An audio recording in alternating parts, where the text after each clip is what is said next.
Karma group, जो सोचता है वो करता है। नमस्कार, न्यूज फॉर नेशन देख रहे हैं और मैं हूं आपके साथ रंजन सिंह। देश के प्रधानमंत्री नरेंद्र मोदी का दौरा बिहार में लगातार हो रहा है। पहले दरभंगा, जमुई और उस दौरान जो घटनाएं घट रही है, मुख्यमंत्री नीतीश कुमार को लेकर जो सवाल उठ रहे हैं कि नीतीश कुमार पांव छू दे रहे हैं या एक ही बात को मंच से बार बार दोहरा रहे हैं, आखिरकार इसके पीछे की क्या वजह है। हम बात करेंगे, पूर्व सांसद डॉक्टर अरुण कुमार हैं। नीतीश कुमार के साथ इन्होंने राजनीति शुरू की थी और दोनों अच्छे मित्र हैं, लेकिन बीच में दूरियां आई है। लेकिन क्या नीतीश कुमार की जो ये लगातार माफी मांगने वाली बात है या फिर और जो चीजें चल रही है नीतीश कुमार की, इसको लेकर हम इनसे जानेंगे कि आखिरकार क्या हो रहा है। ये बिहार के मुख्यमंत्री हैं और बार बार जहां भी देख रहे हैं तो पांव छू दे रहे हैं। नहीं, इसमें क्या किसी को लाठी नहीं ना मार रहे हैं, किसी को सम्मान दे रहे हैं।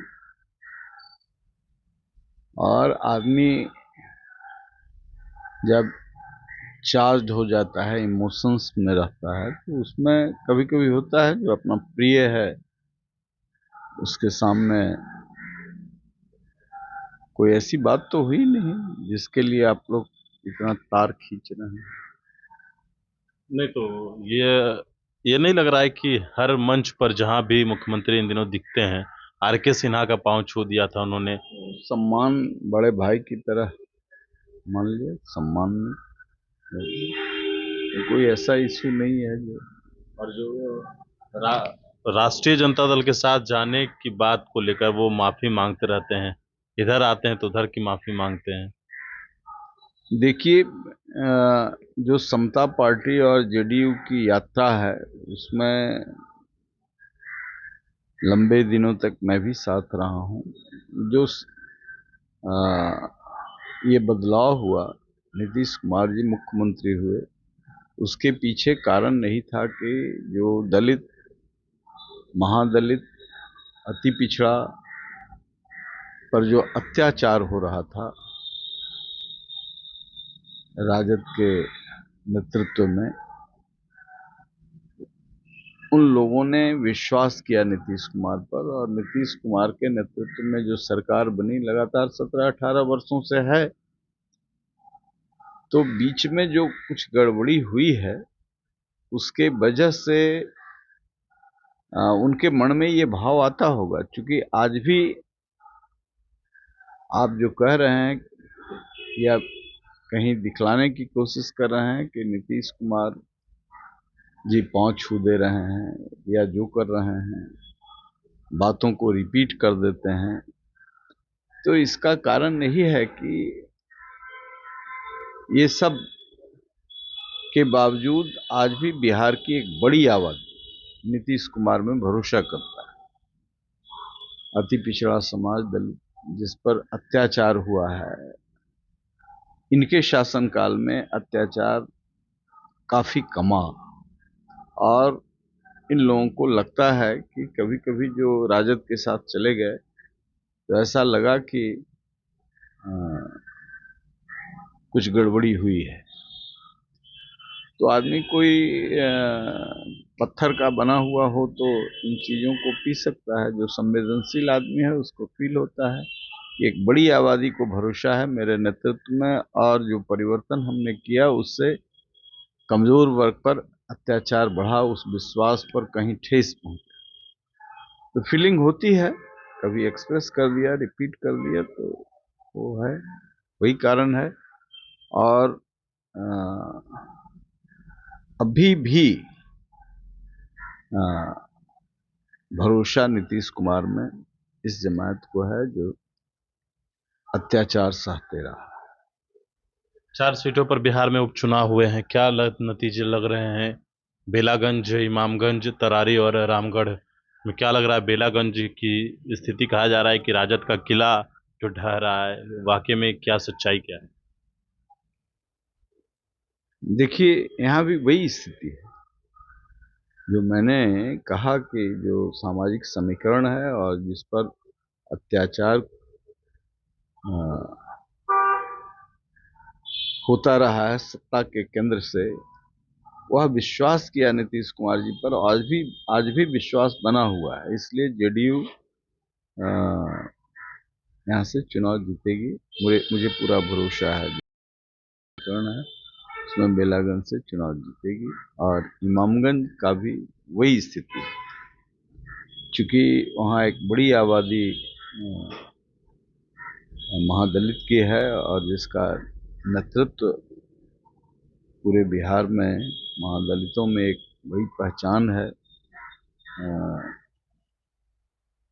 जीतन राम मांझी जी का, उन्हीं के परिवार से, और बहुत तेज तर्रार महिला जो सामाजिक जीवन में अपना प्रदर्शन किया है, तो निश्चित तौर से उसका लाभ उन्हें मिलेगा और नेतृत्व का मौका मिलेगा। नहीं, वहाँ तो सेम मांझी, रोशन मांझी भी मांझी समाज से ही हैं, तो क्या मतलब परिवारवाद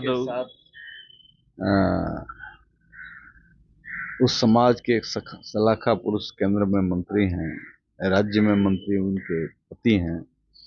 परिवारवाद भी डिक्शनरी का शब्द रह गया है। इसमें परिवारवाद का जो परिभाषा है, राजनीति में कोई अछूता नहीं है और राजनीति में उसको अधिकार भी है। जिस विरासत को वह परिवार लेकर के चल रहा है, तो आगे आने वाले समय में उस रिश्तों को कौन ढोएगा, तो परिवारवाद नहीं है, नेतृत्ववाद है। और समाजवादी इन चीज़ों से इसलिए अपने को अलग रखते थे कि परिवार, हमारे कालखंड में हमारा नेतृत्व, जैसे कर्पूरी ठाकुर हुए, नेतृत्व पूरे बिहार में महादलितों में एक बड़ी पहचान है।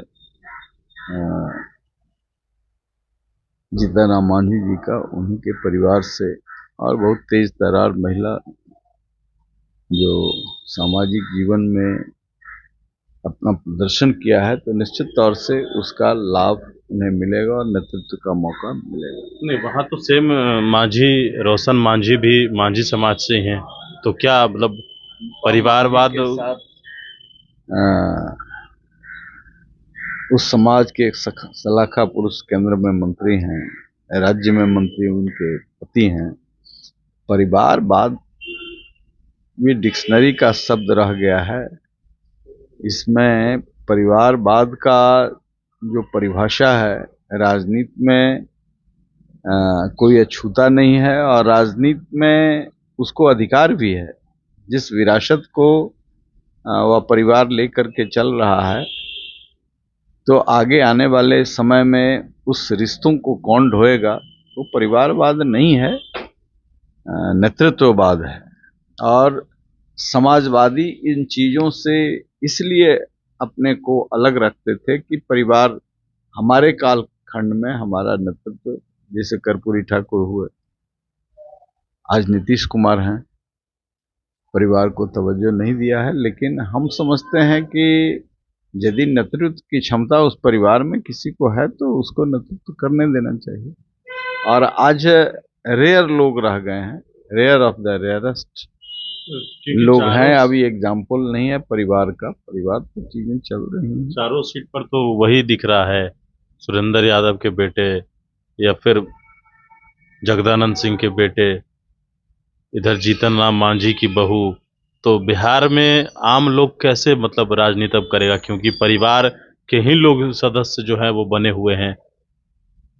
भाई, और लोग भी लड़ रहे हैं कि नहीं लड़ रहे हैं?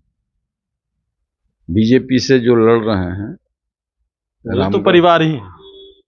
कैसे परिवार है? उनके परिवार में पांडे के बेटे लड़ रहे हैं, तो परिवार ही है। रामगढ़ की बात मैं कर रहा हूँ, दूसरे पार्टियों से भी लोग लड़ रहे हैं।